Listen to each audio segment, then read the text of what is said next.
Nous ferons une incursion dans l'univers des tresseuses en plein air. Comment mènent-elles leurs activités? Quelles difficultés rencontrent-elles? Quels sont leurs rêves? Nous en parlerons dans quelques minutes. En France, près de Lyon, des micro-maisons ont été construites pour les mères isolées. Bonsoir, merci de suivre le 19h sur RTI 2. Nombreuses sont ces femmes qui tressent en plein air dans les différents marchés de la capitale et probablement de l'intérieur du pays. Elles, ce sont les tresseuses sans magasin, tout simplement parce qu'elles ne peuvent pas s'en offrir. Pourquoi une telle situation? De quoi est fait leur quotidien? Quel genre de difficultés rencontrent-elles et comment se projettent-elles dans l'avenir? Anicette Conan a fait une incursion dans leur univers. Suivez son point commenté par Pagasoro Kone de Madongui.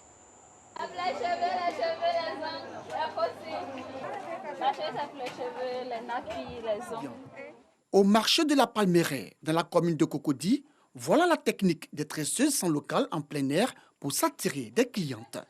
Anicette, elle, en est devenue une véritable habituée. Il y a des personnes qui n'ont pas envie de tresser, mais quand tu vas derrière eux, tu veux te tresser, mais bien que tu parles à eux, elles sont obligées d'accepter. Et puis quand elles viennent aussi, elles ne regrettent pas. Elles sont contentes. Oui, c'est comme ça qu'ils font toujours. On appelle souvent, on fait concurrence, la personne qui gagne prend. Comme Anicette, Djeniba tresse dans les allées du marché depuis 4 ans. Elle ne peut s'offrir un salon de coiffure par manque de moyens. On a besoin de tresser dehors parce que les magasins sont chers. Vu notre situation, on est obligé de prendre un petit coin, se débrouiller un peu. Et puis si on gagne maintenant, on peut prendre un grand magasin. Autre commune, même réalité. Chantal est tresseuse au marché de Yopougon-Sikoji. Selon elle, un salon de coiffure meublé et doté de tous les accessoires coûte en moyenne 1 million de francs CFA. Une somme trop élevée pour elle. Je n'ai pas choisi de m'asseoir pour tresser. Mais j'ai vu que les magasins sont chers, la caution est élevée, on n'a pas de 4 millions, on n'a pas les 4 millions. Si la plupart de ces tresseuses exercent en plein air du fait de la cherté des magasins, certaines parmi elles craignent les incendies. J'ai peur d'avoir un magasin dans le marché parce qu'il y a eu des amis qui ont eu des magasins qui ont pris feu, qui ont été brûlés et puis jusque-là, ils n'ont pas été remboursés. Voilà. J'ai peur de faire faillite. En fait, il y a économisé ton argent et puis même dans quelque chose, et puis c'est brûlé et puis il n'y a personne pour te rembourser. Donc là, il faut me débrouiller un peu. Drissa Mariko est propriétaire d'un magasin de mèches. Il apporte, comme il peut, son aide aux tresseuses. Les filles là sont là pour, je peux dire que pour nous aider en fait. C'est parce que quand on accepte les filles, c'est pour pouvoir vendre nos mèches. Les mèches qui sont à 3000, souvent d'autres peuvent te demander, ah bon, pardon, il faut me faire ça à 2500. Là, les 500, moi je vais garder. Malgré les nombreuses difficultés auxquelles elles sont confrontées, nos tresseuses l'assurent, cette activité leur permet de subvenir aux charges familiales et à leurs besoins personnels. Souvent pendant les fêtes comme ça, quand vous êtes occupé, il y a le sac qui est déposé, il y a des clientes, quand elles viennent comme ça, quand elles voient que vous êtes occupé, elles peuvent soulever le téléphone ou bien le sac et puis elles s'en vont et puis on cherche, on ne voit plus. Bon, ce que je suis, ça m'aide un peu à subvenir un peu à mes besoins et celles de ma fille. Actuellement, dans notre cas comme ça, il pleut. Donc souvent quand la pluie vient avec des intempéries, ça fait qu'on ne peut pas s'asseoir. Nous sommes obligés de se coincer avec nos clients sur les hangars. Et puis ça fait que nous ne sommes pas en sécurité. On peut nous voler à tout moment. Puisqu'actuellement, nous ne sommes pas dans un local qui est bien fermé. Avec les tresses africaines, j'arrive même à me prendre en charge avec mes enfants. Quant aux clientes, elles disent préférer ces tresseuses sans magasin au salon de coiffure. Dans les salons de coiffure, tu vas aller, les prix qu'on te donne, c'est tellement cher. Ce n'est pas parce que tu n'as pas les moyens, mais tu ne peux pas mettre tout ton argent sur ta tête. Elles accueillent bien. Elles tressent très bien en tout cas, franchement. Elles tressent très bien. En tout cas, c'est moins cher. C'est mieux que dans les salons en tout cas. C'est mieux. Les tresseuses sans magasin nourrissent de grandes ambitions. Mes défis pour le futur, j'aimerais que je m'appelle Ciseaux d'or. Parce que je n'aimerais pas m'arrêter seulement à tresser comme ça. Je veux peut-être un jour que j'aille tresser en Europe, qu'on me prenne pour dire je fais, et puis on me filme, je fais des défilés, je crée des coiffures. Je compte ouvrir mon salon de coiffure et puis bon, après devenir une femme d'affaires quoi. Avec ou sans magasin, ces tresseuses présentes dans le marché mènent leur activité avec passion et sans gêne, dans l'espoir de devenir un jour propriétaire d'un salon de coiffure. Un mot de santé à présent. Le ministre de la Santé, Pierre Demba, a échangé samedi dernier avec le personnel du centre hospitalier d'Abboville. C'était à la faveur d'une visite inopinée dans ce CHR bâti sur une superficie de 9 hectares. Didier Nguesson. Le ministre de la Santé, de l'Hygiène publique et de la couverture maladie universelle, Pierre Demba, a reçu ce dimanche à Abboville les syndicats affiliés à Codi Santé. Une rencontre qui intervient après l'Assemblée générale ordinaire de la fêtière syndicale tenue samedi dernier à l'Institut national de la santé publique d'Adjamé. Le leader de Codi Santé, Boko Kwao, a au nom des 16 syndicats indiqué que toutes les corporations du secteur de la santé sont résolument engagées pour accompagner le ministre dans sa vision. Nous sommes venus lui transmettre les résolutions de l'Assemblée générale de la Codi Santé tenue ce samedi 17 avril. Et nous avons rencontré un ministre attentif qui a une grande écoute, qui a une grande vision pour le secteur santé et une disponibilité de collaboration, de dialogue avec ces collaborateurs que nous sommes. Nos attentes vont dans le même sens de l'amélioration des conditions de travail et que, en fonction des plateaux techniques de la formation, nous puissions donner le meilleur de nous. La population attend beaucoup de nous. La profession sage-femme est noble et nous donnons vraiment beaucoup de satisfaction aussi à la population. Le nouveau patron du département ministériel en charge de la santé a rassuré ses hôtes sur sa disponibilité à travailler de concert avec le monde syndical afin de trouver des solutions aux problèmes du secteur de la santé. Il s'agit donc de bâtir un système de santé qui soit performant, accessible à tous et qui soit résilient, quel que soit donc, ce qui peut intervenir comme nous avons eu le cas depuis 2020 avec la Covid. Et pour faire ce travail, on avait besoin que nous puissions nous parler. Les professionnels que j'ai rencontrés abordent les différents problèmes, les différentes préoccupations rencontrées avec beaucoup de responsabilités, ce qui est très encourageant. En même temps, ils sont disposés, ils ont une oreille attentive et ils veulent prendre leur part de responsabilité dans ce qui doit être fait pour que la situation s'améliore. Après la rencontre, le ministre Demba Pierre s'est rendu au CHR d'Abboville où il a visité tous les grands services et services spécialisés. Une rencontre avec le personnel du CHR a sanctionné cette visite inopinée. Direction la commune d'Abobo, les membres de la coordination de la Côte d'Ivoire, Senaïsi, Nova et la communauté islamique Mohamedia ont initié une opération de salubrité. Ils se sont activés à déboucher les canalisations et caniveaux du quartier Abobo-PC. Alassane Drabo. À Bobo-BC, il est 6h30. Les membres de la coordination nationale des acteurs de l'environnement de Côte d'Ivoire, pelles, râteaux, balais à la main, se mettent à déboucher les canalisations et les caniveaux. Dans ce quartier, les eaux usées ont éli domicile devant les habitations. Pour le porte-parole de cette coordination, l'insalubrité est l'une des sources qui causent plusieurs maladies, telles que le paludisme, le choléra et la dengue.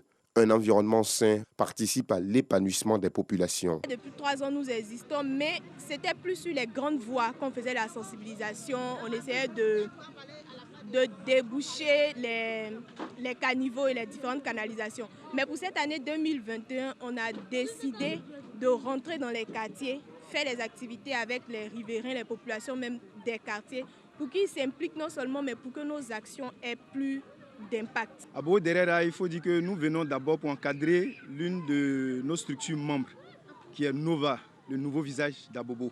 Et comme son nom l'indique, ils veulent donner un nouveau visage à Abobo. Et c'est comme ça qu'ils ont initié cette activité à Derera, et c'est symbolique. Voilà, Derera, par le passé, ce qu'on savait du quartier n'est plus ce qu'il en est aujourd'hui.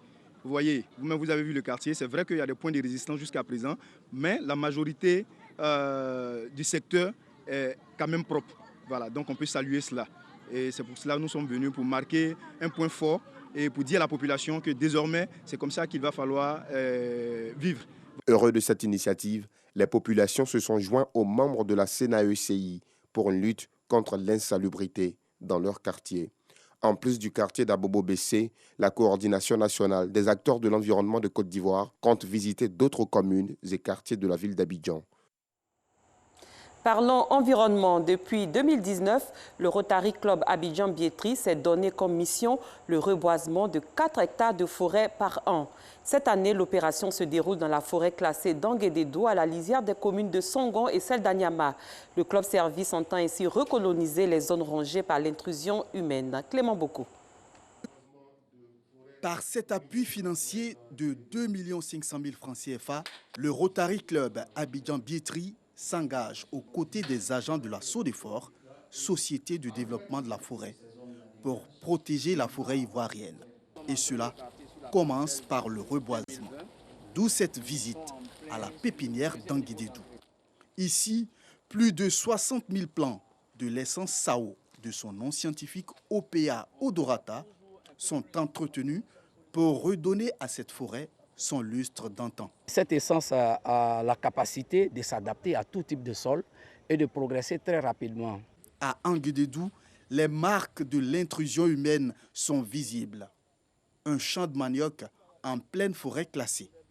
Pour les gardiens de la forêt, l'astuce trouvée pour déguerpir ces visiteurs indésirables est appelée le tongia. Quand vous venez d'entrée de jeu, que vous voulez chasser tous ceux qui sont sur le terrain, il y a des couacs.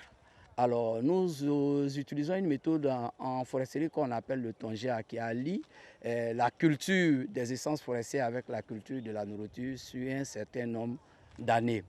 Vous allez voir que cette parcelle, par exemple, après 5 ans, le monsieur qui a son champ ici là va se retrouver à ne plus pouvoir faire le champ parce que les plants auront pris le dessus sur le manioc et il va se rendre compte très rapidement que le manioc ne peut pas prospérer en bas des plants. À tour de rôle, les rotariens procèdent au planting d'arbres. Nous avons décidé de planter au moins 4 hectares par an. Nous sommes à 12 et je pense que pour les années qui vont suivre, nous allons tout faire pour planter beaucoup plus que 4 hectares. Pour les responsables de la SODEFOR, l'action du club service porte déjà ses fruits. Je pense qu'aujourd'hui les résultats sont palpables.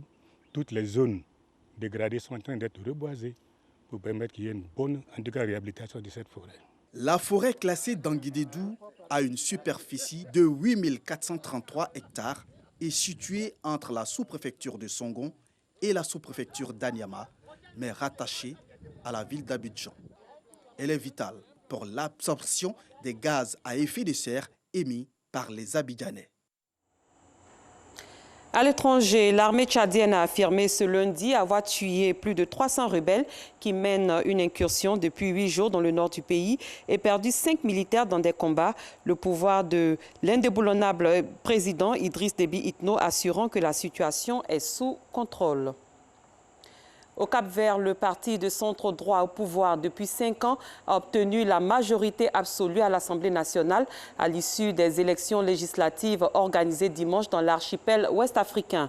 Le mouvement pour la démocratie, MPD, du Premier ministre sortant, Ulysse Correa et Silva, a décroché 37 sièges sur les 72 que compte le Parlement, selon de nouveaux résultats de la Commission nationale des élections portant sur 98,6% des bureaux de vote publiés dans l'après-midi.